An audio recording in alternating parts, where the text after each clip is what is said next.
Praise the Lord. கர்த்தருடைய பரிசுத்த நாமம் மகிமைப்படுவதாக. இன்றைய தியானம் தானியேல் 7ஆம் அதிகாரத்திலிருந்து 9ஆம் அதிகாரம் வரை. இந்த நாள் தியானத்திற்கான தலைப்பு ஜெபமும் தேவ திட்டமும். ஜெபம் என்று சொல்லும்போது அது கிறிஸ்தவ வாழ்க்கையில் மிக மிக முக்கியமான ஒரு பங்கு வகிக்கிறது. நம்முடைய வாழ்க்கையில் இருக்கக்கூடிய தேவைகளுக்காக நாம் ஆண்டவரிடத்தில் ஜெபிக்கிறோம், ஜெபித்து நாம் பெற்றுக்கொள்ளுகிறோம். ஆனால் ஆண்டவர் ஜெபம் என்பதை ஏற்படுத்தினதன் ஒரு பிரதான நோக்கம் என்னவென்றால், நம்முடைய ஜெபம் எப்பொழுதுமே தேவ திட்டத்தோடு இணைந்திருக்க வேண்டும்.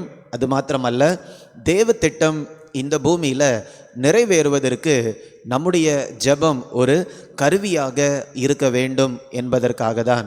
இன்றைக்கி நம்முடைய ஜெபத்தை ஒருவேளை நாம் சோதித்து பார்ப்போம் என்றால், நாம் நம்முடைய சுய காரியங்களுக்காக மாத்திரம் ஜெபித்து கொண்டிருக்கிறோமா, அல்லது தேவனுடைய திட்டம் இந்த பூமியில் நிறைவேற்றப்பட வேண்டும் என்பதற்காகவும் ஜெபிக்கிறோமா? இன்றைக்கி 9ஆம் அதிகாரத்திலிருந்து ஒரு சில முக்கியமான பாடங்களை நாம் கற்றுக்கொள்ளப் போகிறோம். எப்படி நம்முடைய ஜெபம் தேவ திட்டத்தோடு இணைந்திருக்க முடியும் என்று. 9ஆம் அதிகாரம் முதல் வசனத்தில் நம்ம பார்க்கும்போது, தரிவு ராஜா அவருடைய காலத்தில் 2ஆம் வசனம், தானியேலாகிய நான் எருசலேமின் பால்கடிப்புகள் நிறைவேறி தீர 70 வருஷம் செல்லும் என்று கர்த்தர் எரேமியா தீர்க்கதரிசியோடே சொல்லிய வருஷங்களின் தொகையை புஸ்தகங்களால் அறிந்து கொண்டேன்.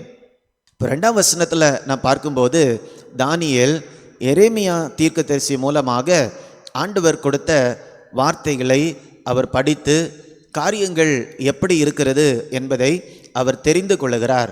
அப்போது அந்த தீர்க்க தரிசன புஸ்தகத்தில் தானியேலுக்கு கிடைத்த விபரம் என்னவென்றால், 70 ஆண்டுகள் ஆண்டவருடைய பிள்ளைகள் பாபிலோன் தேசத்தில் சிறைப்பிடிக்கப்பட்டு இருப்பார்கள். 70 வருடங்களுக்கு பிறகு ஆண்டவர் அவர்களை திரும்பவுமாக அவர்களுடைய தேசத்தில் கொண்டு வருவார். அப்போ தானியேல் இதை வாசித்த உடனே ஆண்டவருடைய திட்டம் இப்படி இருக்கிறது என்பதை தெரிந்த உடனேயே அவர் என்ன செய்கிறார் என்றால், 3ஆம் வசனம், நான் உபவாசம் பண்ணி ரெட்டிலும் சாம்பலிலும் உட்கார்ந்து தேவனாகிய ஆண்டவரை ஜெபத்தினாலும் விண்ணப்பங்களினாலும் தேட என் முகத்தை அவருக்கு நேராக்கி. இப்போ நமக்கு ஒரு கேள்வி இருக்கும், எப்படி என்றாலும் ஆண்டவர் 70 வருடங்கள் கழித்து அவருடைய ஜனங்களை திரும்பவுமாக இஸ்ரவேல் தேசத்திற்கு கொண்டு வந்து விடுவார். அப்போ ஏன் தானியேல் ஜெபிக்க வேண்டும்? எப்படி என்றாலும் ஆண்டவருடைய சித்தம் 70 ஆண்டுகளுக்கு பிறகு இதுதான் என்று தெரியும் போது நாம் ஏன் ஜெபிக்க வேண்டும், அல்லது இந்த இடத்துல தானியேல் ஏன் ஜெபிக்க வேண்டும் என்று ஆண்டவர் இந்த பூமியில் அவருடைய சித்தத்தை வெளிப்படுத்துகிறார். எப்படி வெளிப்படுத்துகிறார்? ஒரு மனிதனின் மூலமாக தான் வெளிப்படுத்துகிறார். ஆண்டவர் நேரடியாக நமக்கு சொல்லவில்லை. இந்த இடத்துல எரேமியா தீர்க்கதரிசி மூலமாக தான் ஆண்டவர் அவருடைய சித்தத்தை ஜனங்களுக்கு சொல்லி இருக்கிறார். அப்போ எப்பொழுதுமே ஆண்டவர் கிரியை செய்வது ஜனங்களின் மூலமாக தான். அப்போது அவருடைய சித்தத்தை வெளிப்படுத்தியாச்சு. அந்த சித்தம், அவருடைய திட்டம் நிறைவேற வேண்டும் என்றாலும் அது தானாக நிறைவேறாது. ஜனங்கள் அவர்களுடைய பங்கை செய்யும்போது அந்த திட்டம் நிறைவேறும். அப்போ 70 வருஷத்துக்கு பிறகு இவங்க எப்படினாலும் விடுதலை ஆகி விடுவார்கள். ஆனால் அந்த இடத்துல தானியேலுடைய ஜெபம் முக்கிய பங்கை வைக்கிறது. அப்போ இந்த இடத்துல தானியேல் ஜெபிக்க ஆரம்பிக்கிறார். தேவ திட்டத்தை தெரிந்து கொண்ட உடனேயே தானியேல் ஜெபிக்க ஆரம்பிக்கிறார். எப்படி ஜெபிக்கிறார்? 4ஆம் வசனம், என் தேவனாகிய கர்த்தரை நோக்கி ஜெபம் பண்ணி பாவ அறிக்கை செய்து, ஆண்டவரே, உம்மில் அன்பு கூர்ந்து உம்முடைய கற்பனைகளை கை கொள்ளுகிறவர்களுக்கு உடன்படிக்கையையும் கிருபையையும் காக்கிற மகத்துவமும் பயங்கரமுமான தேவனே, நாங்கள் பாவம் செய்து அக்கிரமக்காரராய் இருந்து துன்மார்க்கமாய் நடந்து கலகம் பண்ணி உம்முடைய கற்பனைகளையும் உம்முடைய நியாயங்களையும் விட்டு அகன்று போனோம். அப்போ அவர்கள் ஆண்டவருக்கு விரோதமாக செய்த பாவங்களை எல்லாம் ஆண்டவர்கிட்ட அறிக்கையிட்டு தானியேல் ஜெபிக்கிறார்.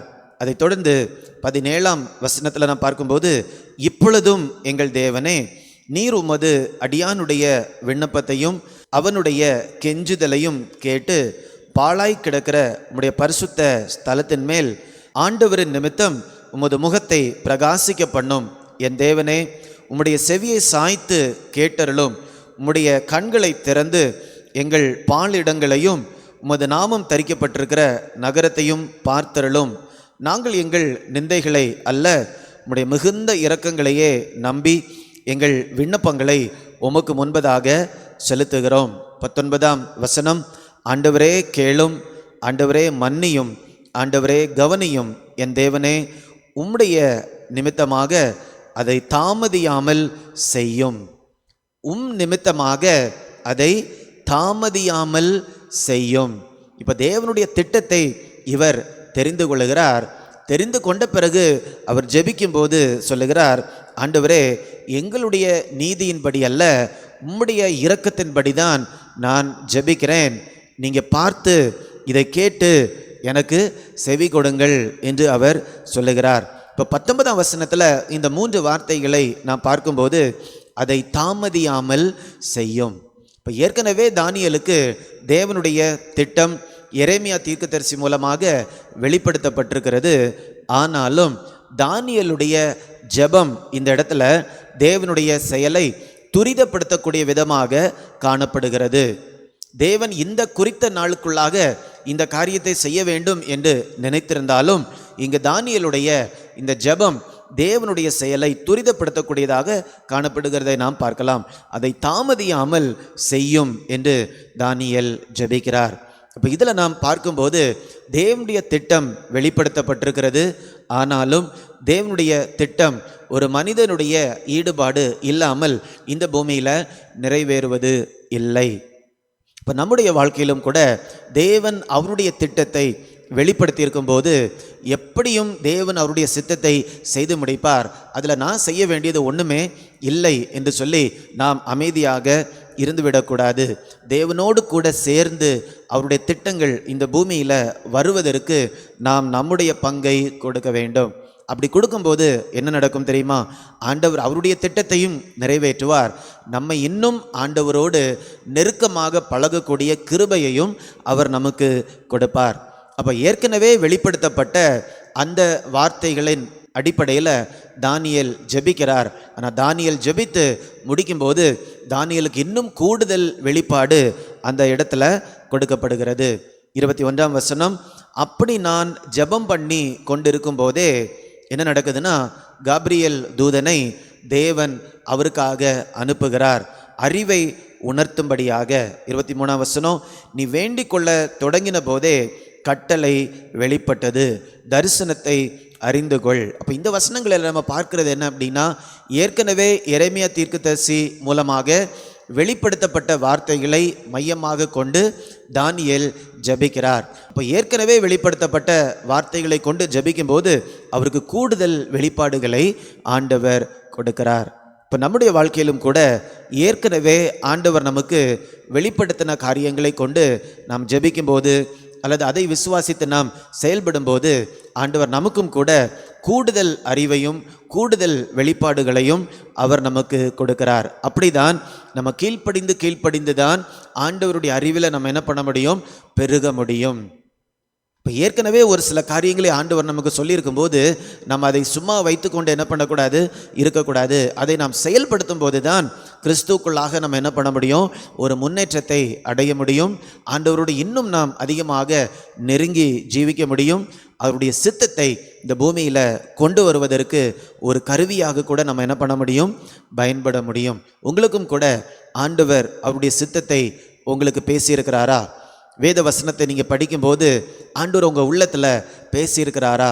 அப்படி என்றால் அந்த காரியங்கள் எப்படியும் நடக்கும் என்று இருந்துவிடக்கூடாது. அவைகள் நிறைவேறுவதற்கு உங்களுடைய பங்கையும் நீங்கள் கொடுக்க வேண்டும். அதில் ஒரு பங்கு என்னவென்றால் தேவ திட்டம் நிறைவேற என்ன செய்ய வேண்டும்? ஜெபிக்க வேண்டும். அப்படி ஒரு தீர்மானத்தை இன்றைக்கு நாம் செய்வோம். ஆண்டவர் நம்ம எல்லாருக்கும் வெளிப்படுத்தின அந்த காரியங்களுக்காக நம்ம உண்மையாக ஜெபிக்கும் போது எவ்வளவாக ஆண்டவருடைய நோக்கங்கள் இந்த பூமியில் நிறைவேறுவதற்கு நாம் காரணமாக இருப்போம். எவ்வளவு ஆண்டவருடைய நாமத்தை நாம் மகிமைப்படுத்த முடியும்? நாம் ஜெபிக்கலாமா? அன்பின் ஆண்டவரே, நீர் உம்முடைய வார்த்தையில் உம்முடைய திட்டங்களை எங்களுக்கு வெளிப்படுத்தியிருக்கிறீங்க. அதற்காக உமக்கு நன்றி செலுத்துகிறேன் தகப்பனே.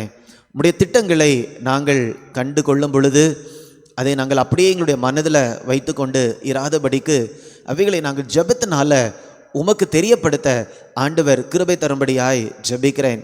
அதன் மூலமாக தேவன் எங்களுடைய இருதயத்தில் கொடுத்திருக்கக்கூடிய தேவ திட்டங்கள் எல்லாம் இந்த பூமியில் நிறைவேறுவதற்கு ஆண்டவர் எங்களுடைய ஜெபத்தையும் கூட பயன்படுத்தும்படியாய் ஜெபிக்கிறேன். அப்படியாக தேவ திட்டம் நிறைவேறுவதற்கு ஜெபிக்கக்கூடிய மக்களாக ஆண்டவர் எங்களை ஒவ்வொருவரையும் மாற்றும்படியாய் ஜெபிக்கிறேன் அப்பா. அதன் மூலமாக இந்த பூமியில் உம்முடைய திட்டம் நிறைவேறும்படியாய் ஜெபிக்கிறேன். மீட்பர் இயேசுவின் மூலம் கேட்கிறேன் நல்ல பிதாவே. ஆமேன், ஆமேன். God bless you. God bless you.